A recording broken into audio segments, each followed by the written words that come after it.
Hello, Project 52ers. I've got something amazing for you today. I'm going to help you save some money if you're selling your own home. I have Daniel and Lisa here today. These guys are the co-founders of Your Hot Property, a business that was founded in 2011 after Daniel sold his own house and realised it wasn't that hard. And now they're helping people all over Australia sell their own houses. Welcome, Daniel and Lisa. Hey Adele, how are you? Hey Dale, thanks for having us. Oh, welcome, a pleasure. And I believe you guys have, been around for 4 years now and sold $300 million worth of property, saving people $7 million in commission. Is that right? It sounds like a big number when you say that, but yep, that's correct. Yeah, absolutely. It's been an exciting ride. We've certainly come a long way from when we started, that's for sure, and it gets better every time, we're saving people that commission. Puts a big smile on our face anyway. Excellent. And that's what we love at Project 52, saving money so we can spend it on what matters. And Absolutely. how much do you think you save on average by people selling their property themselves? How much do you think people save? Well, our average client saving is $15,317 when we sort of work it out. Obviously, we're a national company, so it definitely varies as far as the people we help sell. Anybody from properties even worth up to $100,000, up to I think our highest is about $4.5 million so far someone sold using our system. So obviously the commission saved definitely varies, but about a bit over $15,000 seems about right. Yeah, I think the most one of our clients has saved is about 80,000, and that was on the $4.5 million property, 80 grand. 80,000, you can have a lot of holidays with that. That's what I would do with 80,000. Indeed. And maybe invest some of it as well. Excellent. Well, I guess, why do you think more people don't sell their homes themselves? I think, to be honest, a lot of people don't even know they can do it. They really don't. A lot of people I chat to who aren't in the circle, I guess, of people that we would generally talk to about using our service, when I let them know about, how we help people to sell their own homes and achieve just as great a result as working with a local agent, they're almost stunned that they're allowed to even do it. So yeah, being just the fact that they don't know they're allowed to do it, or that it is something that is actually common practice out in the marketplace, I think that's one of the big reasons. Yeah, I think it's just one of those things that's passed down from generation to generation, is that when you sell a home, you do it with an agent. And now that we have access to so much data out there and the technology, that agents no longer can keep all this information locked away in a vault and tell people that you can't have these details, we've got them, and if you want them you have to use us. So I think slowly people are realising when they jump online, real estate, on Domain, and they can get these reports straight away sent to their email that tells them what local properties are selling for. 20 years ago you couldn't do that. You didn't have that type of access, whereas now you do, so nothing's stopping you. Right, fantastic.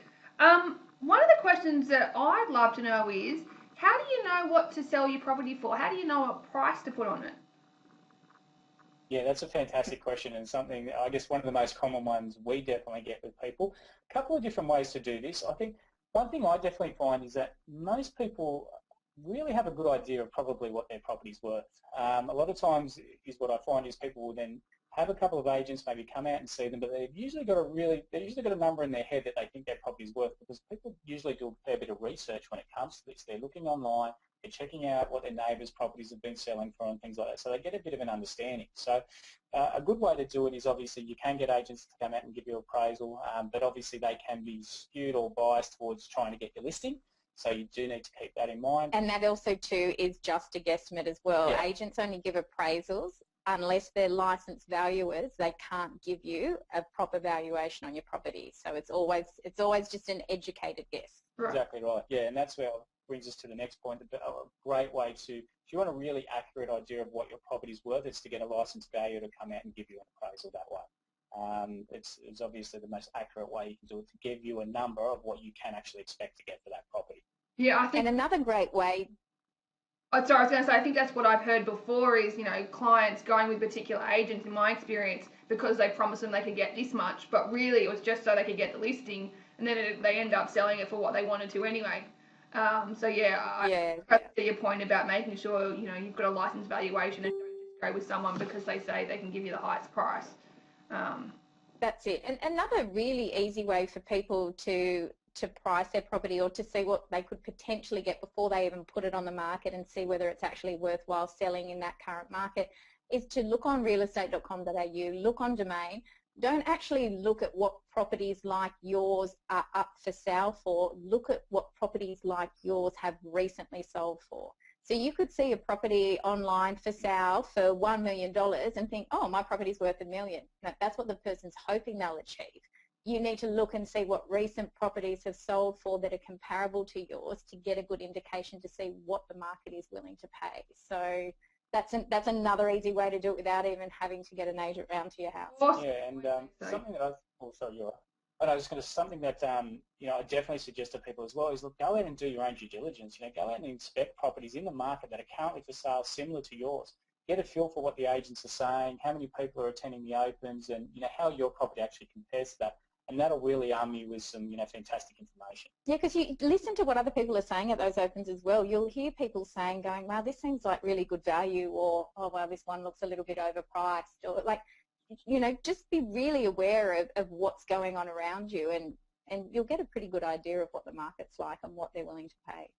Awesome, fantastic tips, guys. I love that. And are there any downsides of selling it yourself? There must be some. What are the negatives if people try and do it themselves? There are. Yeah, definitely. Look, there's some people that probably take the wrong approach when they do this, and this is what lets them down. In the past, obviously, when people think about selling properties privately and things like that, I guess that's in that similar space to what we're in, they took a very, amateurish approach to it. And when I say that, they were just trying to, stick a for sale sign up on their front yard and just hoping that the buyers would come past and they'd pay them a great price. And you're probably really naive to think that that's going to happen, because look, over 90% of buyers now are going to search for the next property. That's usually on realestateanddomain.com.au. So if you don't have your property listed on those major websites, you're really doing, I guess, yourself and your property a real disservice, because you're not opening yourself up to that huge amount of exposure that the local agents are able to provide. So as long as you put your property in the right places, which is, I guess, where we can come into it because we're agents ourselves, we provide that service to our clients, and I guess we can level up that playing field for people where that's a mistake I guess we would notice people would make in the past. They wouldn't do that. I think one of the other big downfalls for people is really, we're all about saving money, but sometimes you need to spend money to make money. And so people try to do it really on the cheap. So they don't want to spend, a couple of $100s on getting professional photos, which if we had to recommend using anything when selling your property, professional photos are definitely it. For the price that it costs and the impact that it makes on your listing, it can't be underestimated. So people try to do it really cheaply and think that they're going to achieve a fantastic outcome, and that's often a downfall that we see with a lot of people. Also to not wanting to advertise it on the major real estate sites where people are looking and thinking maybe just an ad in a local paper or a buy, swap and sell site online will find them a buyer. And it might find them a buyer, but it's not going to find them maybe 3 or 4 buyers that then are going to fight it out amongst each other to pay that top price. So yeah, there's definitely ways to do it right and ways that people can do it wrong. Good. And I guess, how do you guys help people sell your homes? What is your role? How do you help? I guess our role is as agents, so we're exactly the same as any local agents out there. So what we do, we provide people with all the advertising and marketing they need, which is exactly the same as a local agent, so that we, number one, just so that we get the exact same exposure as what you get if you use one of those guys, so that we have the same amount of people turning up to be open for inspections and interested in your home. So that's the first part of the sale, is all about attracting the buyers. The second part, I guess, is part where we can come in, and that's where we help our clients through the whole process. So when it comes to teaching them how to do their open for inspections, setting their asking price correctly so that we get that part right from the start, dealing with buyers, so we teach people how to chat with the buyers, how to greet them, the questions they're likely to get asked at open for inspections, because they're generally always the same. So we can arm people with that information so they feel really confident at that point of the sale. And then obviously the big part of what we do, we help people negotiate their sale price. Obviously we're not doing that for them, but through doing this hundreds of times with people, we've become very good at that. We get a really good feel for the property, and we can always help people achieve an amazing price if we can, I guess, provide them that service at that end point of the sale. They can achieve some absolutely awesome results. Excellent. And so I guess the other thing is once you've found a buyer and they've accepted, what's the next steps in the process? Where does it go to from there? This is the easy part, actually. This is the Yeah. part that people are usually most scared of Yeah. because it is the legal side of it, but it actually runs exactly the same as it would with your normal agent, pretty much. So everyone has to, well, they don't have to, but we always recommend that you use a licensed conveyancer or solicitor. Because you are dealing with contracts, you want to make sure you are covered. Unless you've done this before by yourself conveyancing, we usually recommend that you find yourself a reputable conveyancer or solicitor. Yeah, to look after that part for you. I mean, and you obviously, so your solicitor or conveyancer, if you're New South Wales or where we're both located, they're going to draw up a contract to sale for you. When it comes to the point where we've actually got a buyer for the property and we've obviously helped you agree on on a great price for your home, in our owner to expert kit that we provide people, we've got a solicitor or conveyancer advice form. You fill in that form with your info, your buyer's info, the buyer's conveyancer info. We then send that to your solicitor or conveyancer, and from that point on, they're able to then have all the information they need to start exchanging a contract. So they look after all that part for you. They'll advise you what needs to happen with deposit monies and everything like that. So that's the reason we pay those guys. Yeah. Your solicitor or conveyancer deals with the buyer's solicitor or conveyancer. So once you've got that offer in that's been accepted and any terms within the contract as well, such as settlement periods, or if you might be leaving some furniture behind that they're going to take is drawn into the contract, then it's the two solicitors that deal with each other. So New South Wales, you have to have a contract of sale drawn up before you list your property for sale. In Queensland, you don't get the contract drawn up until you've actually got an offer on the property. And in WA, they use settlement agents, so it's the buyer that actually gets the contract, the ball rolling for that. So it works differently in different states. So we always recommend to our clients that they, even before the whole process, they find a conveyancer or solicitor and chat with them first, especially just to know what they're going to charge them as well for the whole process. Yeah. Oh, fantastic. Well, I'm learning lots today. That's great because I personally have always been a little bit hesitant about that legal side and what happened. So that's cleared it up. You guys make it really easy. You give a template and make it easy. So that's fantastic. Is there anything else that you'd like to be able to share with us today or any final thoughts? I guess for me, definitely, look, it's really not a scary or hard process. I mean, a lot of people assume that the agents are absolute professionals at what they do and, they've got these amazing negotiation techniques and things like that. And look, some of them do. Yeah, there's definitely some good agents out there. There's a lot that don't as well. And the thing that a lot of people don't realise is that if you bought a property from an agent, you've actually negotiated with an agent then. So a lot of people assume that they can't do that part when selling, but if you put yourself in a position where, have you bought a property, Adele? Yes, I have, yes. Have you bought a property? You have, yep. So, and when you bought your property, did you negotiate with that agent on the price that you wanted to pay? I did. Yes, my husband left that all to me. You did. Oh, there we go. So this is the point exactly that I'm trying to make. So would you feel comfortable negotiating with a buyer if you were selling a property? Yeah. Does that make you feel a little bit more uneasy? It does. You're exactly, I'd never thought of it like that. That makes perfect sense. It's the same process. It's just flipped. And the best thing actually when you're the person selling is that you're the one that kind of has the upper hand because you're selling something that somebody else wants. And if you have an emotional buyer, then that's when they're going to maybe show their cards a little bit earlier than what they normally would. And we find also too, it's more of an honest transaction when it's the seller of the home and a buyer because they're not thinking an agent's trying to trick them.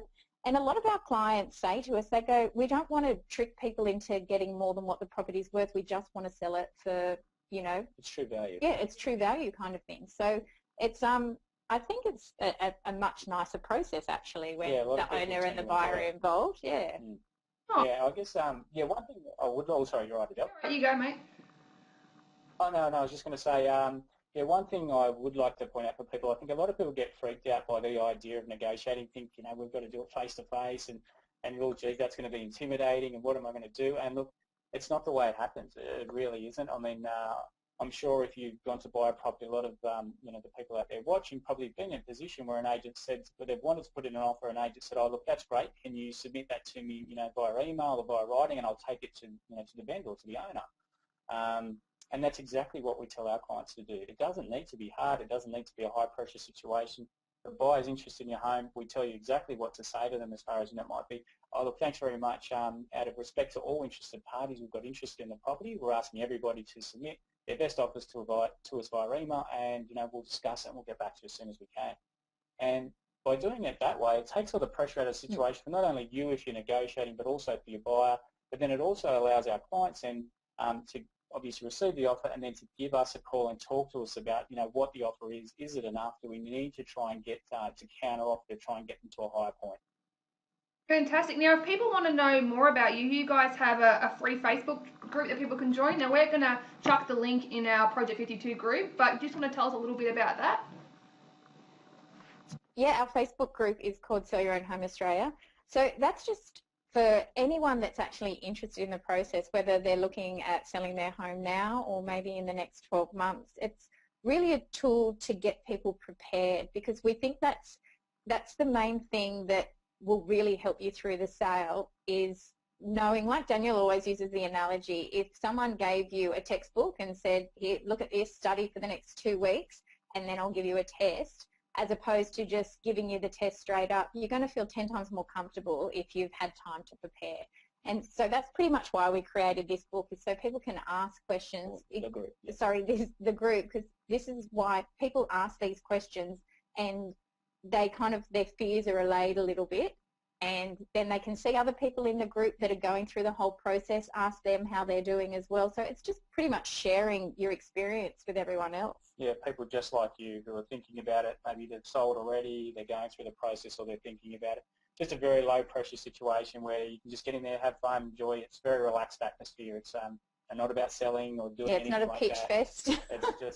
It's just about helping people where we can. Oh, fantastic. I wanted to thank you guys so much for your time today. Us at Project 52 really appreciate it. You guys are on track by 2020 to be able to save $20 million worth of commission, and I know you guys are going to get there. That's fantastic. Thank you so much for joining us today. No problem, Adele. And also for all your Project 52 members, if they do want to find out any more about selling their own home, they can jump onto our website. We have a 7 steps to sold guide, and that pretty much takes them through the whole process from start to finish on how it works. And they're more than welcome to download that and have a look through that all that information. Oh, fantastic. Thanks, Lisa. Thanks, Daniel. No worries, Adele. Thank you. Bye.